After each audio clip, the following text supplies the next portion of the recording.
Breaking news చూస్తున్నాం. ఇటు anchor అనసూయపై అసభ్యకర పోస్టులు చేసిన వ్యక్తిని అరెస్ట్ చేశారు. ఇన్స్టాగ్రామ్లో అనసూయపై అభ్యంతరకర పోస్టులు, కామెంట్లు పెట్టిన చంటి తన వ్యక్తిత్వాన్ని హననం చేసేలా, గౌరవానికి భంగం కలిగించేలా కామెంట్లు, పోస్టులు పెడుతున్నారని ఇటు సైబర్ క్రైమ్కి అనసూయ ఫిర్యాదు చేసింది. గత ఏడాది డిసెంబర్లో 23 నుంచి ఈ పోస్టులు పెడుతున్నట్లు కంప్లైంట్ ఇచ్చింది. అనసూయ ఫిర్యాదుతో రంగంలోకి సైబర్ క్రైమ్ పోలీసులు దిగారు. విచారణ జరిపి చంటిని అరెస్ట్ చేశారు పోలీసులు. నిందితుడు చంటిది నల్గొండ జిల్లా అల్వాల. చంటి దూరపల్లి అనే ఒక అకౌంట్ ద్వారా ఇన్స్టాగ్రామ్లో అనసూయ పైన పోస్టులు పెట్టాడు. చంటిపై ప్రస్తుతానికి పలు సెక్షన్ల కింద కేసును నమోదు చేశారు. అనసూయపై అసభ్యకర పోస్టు పెట్టడంతో ఇటు మార్చిలో కూడా ఇద్దరిని పోలీసులు అరెస్ట్ చేశారు. ఇప్పటిదాకా అనసూయ మొత్తంగా 73 మంది పైన కేసులు పెట్టింది. ఇటు కొండాపురం అరుణ్ కుమార్ అనే ఒక వ్యక్తి, వెస్ట్ మారేడ్పల్లిలో ఉండే ఆ వ్యక్తి పైన కూడా ఇటు తను కేసు పెట్టింది. ఆ వ్యక్తి వయసు కూడా 29 సంవత్సరాలు. మార్చిలో అతన్ని అరెస్ట్ చేశారు. దాని తర్వాత జనార్దన్ అనే వ్యక్తి కడప నుంచి, తను కడప నివాసి కానీ ఇటు హైదరాబాద్లోనే ఈ మధ్య కాలంలో ఉంటున్నాడు. అతను కూడా అనసూయ పైన అసభ్యకర పోస్టులు, కామెంట్లు చేయడంతో అతని పైన కూడా కేసు నమోదైంది. తనని కూడా ప్రస్తుతానికి అరెస్ట్ చేశారు. సైబరాబాద్ క్రైమ్ పోలీసులు కూడా ఇటు క్లియర్గా సోషల్ మీడియాలో ఏం మాట్లాడుతున్నారు, ఎలాంటి పోస్టులు పెడుతున్నారు అన్న దానిపై కొంత దృష్టి పెట్టాలి. మీరు ఖచ్చితంగా ఇష్టానుసారంగా ఏది పడితే అది మాట్లాడితే ఊసలు లెక్క పెట్టాల్సి వస్తుంది అంటూ ఇటు సైబరాబాద్ పోలీసులు చెప్పుకొస్తున్నారు. దీనికి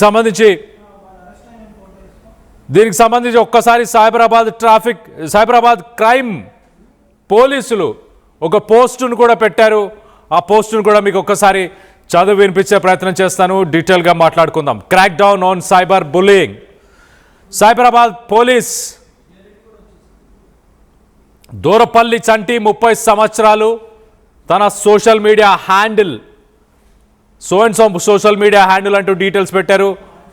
దాంట్లో చాలా క్లియర్గా the charges facing serious counts under the Bharatiya Nyaya Sanhita and the IT Act for harming the dignity and reputation of a citizen. Anonymity is a myth. అంటే సోషల్ మీడియాలో ఇష్టానుసారంగా ఏదైనా మాట్లాడేయచ్చు, మనని ఎవరు పట్టుకుంటారు అని అనుకుంటున్నారేమో. అక్కడ చాలా క్లియర్గా ద లెసన్ అంటూ రాశారు చూడండి. ఆ lesson anonymity is a myth. Every post and comment is traceable. మీరు పెట్టే ప్రతి పోస్టు, ప్రతి కామెంట్ని మేము ట్రేస్ చేయగలుగుతామంటూ ఇటు సైబర్ క్రైమ్కి సంబంధించిన పోస్ట్లో చాలా డీటెయిల్గా రాస్తుంది. మిమ్మల్ని ఎవరైనా సోషల్ మీడియాలో హరెస్ట్ చేసిన 1930 అనే ఆ సైబర్ క్రైమ్ హెల్ప్ లైన్కి కూడా మరి కాల్ చేయొచ్చు. చంటి ఫోటోను కూడా వాళ్ళు డిస్ప్లే చేశారు చూడండి. పట్టుకున్నాము చంటిని. అలాగే మార్చిలో ఇంకొక ఇద్దరిని పట్టుకున్నారు. మరో పక్కన అనసూయ వీటిపైన స్పందించింది. ఈ అరెస్టుల పైన రానున్న రోజుల్లో ఇంకా చాలా మందిని అరెస్ట్ చేయబోతున్నారు. ఇంకా చాలామంది వస్తారంటూ కూడా ఇటు అనసూయ రెస్పాండ్ అయింది. దీనికి సంబంధించి డీటెయిల్గా మాట్లాడుకునే ప్రయత్నం చేద్దాం. ఇటు మా ప్రతినిధి నిర్మల అందుబాటులో ఉన్నారు. నిర్మలతో మాట్లాడి తెలుసుకునే ప్రయత్నం చేద్దాం. నిర్మల, చెప్పండి, ఇంకా ఎక్కువ మందిని కూడా అరెస్ట్ చేసే అవకాశం ఉందా రానున్న రోజుల్లో? ఇటు అనసూయ ఏం చెప్తుంది అండ్ సైబరాబాద్ క్రైమ్ పోలీసులు ఏం చెప్తున్నారు? ఎస్ కళ్యాణ్, సైబరాబాద్ పోలీసులు మాత్రము ఇప్పటికే చంటిని మాత్రం అదుపులోకి తీసుకున్నారు. తను నల్గొండ జిల్లాకి సంబంధించినటువంటి వ్యక్తి.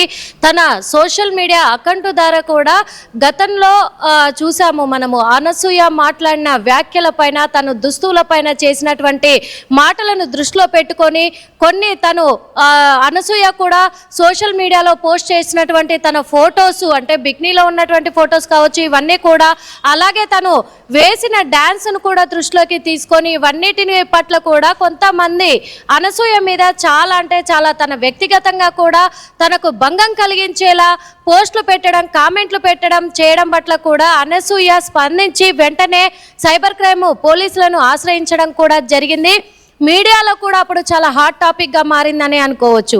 అవన్నీ కూడా దృష్టిలో పెట్టుకొని మొత్తము ఒక 73 మంది మీద కూడా అనసూయ కేసు పెట్టడం జరిగింది. ఆ కేసును దృష్టిలోకి తీసుకొని పోలీసులు ఒక్కొక్కరిగా ఎంక్వైరీ చేసుకుంటూ వెళ్ళి ఇప్పటికే 3 అదుపులోకి తీసుకున్నట్టుగా తెలుస్తూ ఉంది. అంటే నిన్న చంటి దోరపల్లిని అదుపులోకి తీసుకున్నప్పటికీ మార్చిలో మాత్రం 2 అరెస్ట్ చేశారు. ఇదంతా గత ఏడాది డిసెంబర్ 30నే దృష్టిలోకి తీసుకుంది అనసూయ. ఇవన్నీ కూడా అంటే నేను నటిని కాబట్టి ఆ క్యారెక్టర్కు తగ్గట్టుగా నేను చేసినప్పుడు ఇలాంటి పోస్టులు పెట్టి ఇంత అవమానకరంగా ఇలాంటి కామెంట్లు పెడితే ఎలా అని చెప్పేసి ఇది కరెక్ట్ కాదు అని చెప్పేసి సైబర్ క్రైమ్ పోలీసులను ఆశ్రయించింది. సైబర్ క్రైమ్ పోలీసులు కూడా ఒకటే చెప్తున్నారు, ఎవరిని పడితే వాళ్ళని ఎలా పడితే అలా కామెంట్లు చేయడము పట్ల మేము కఠిన చర్యలు తీసుకుంటాము, ఎవరిని కూడా వదిలిపెట్టే ప్రసక్తే లేదు అంటున్నారు సైబర్ క్రైమ్ పోలీసులు కూడా. ఈ 73 మంది మీద కేసు పెట్టింది కదా అనసూయ, ఆ కేసుల పట్ల కూడా 73 మంది పట్ల కూడా మేము దృష్టి సారిస్తాము. 1 by 1 విచారించుకుంటూ ఎటువంటి కామెంట్లు పెట్టారు, ఎటువంటి పోస్టులు పెట్టారు, ఎలా తన ఆ గౌరవానికి భంగం కలిగించారు అనే వాటిపైన దృష్టి సారించి కూడా మేము యాక్షన్ తీసుకుంటాము, ఖచ్చితంగా చర్యలు చేపడతాము అని చెప్పి సైబర్ క్రైమ్ పోలీసులు కూడా చెప్తూ ఉన్నారు. అదేవిధంగా అనసూయ కూడా ఓ పక్క తను చెప్తూ ఉంది, ఒక్కొక్కరిగా అందరి మీద కూడా చర్యలు తీసుకునేలాగా పోలీసులను నేను ఆశ్రయించాను కాబట్టి ఏ ఒక్కరిని వదిలిపెట్టను. ఇప్పుడే కాదు, ఇక మీదట కూడా నా మీద కామెంట్ చేయాలన్నా, నన్ను అసభ్యకరంగా పోస్టులు పెట్టాలన్నా కానీ వాళ్ళు భయపడేలాగా చర్యలు తీసుకునేలాగా నేను స్పందిస్తాను, ఏ ఒక్కరిని వదిలిపెట్టను అని చెప్పేసి చాలా మంది బయటకు వస్తారని చెప్పేసి కూడా అనసూయ చెప్తోంది. మీరు ఒక్కసారి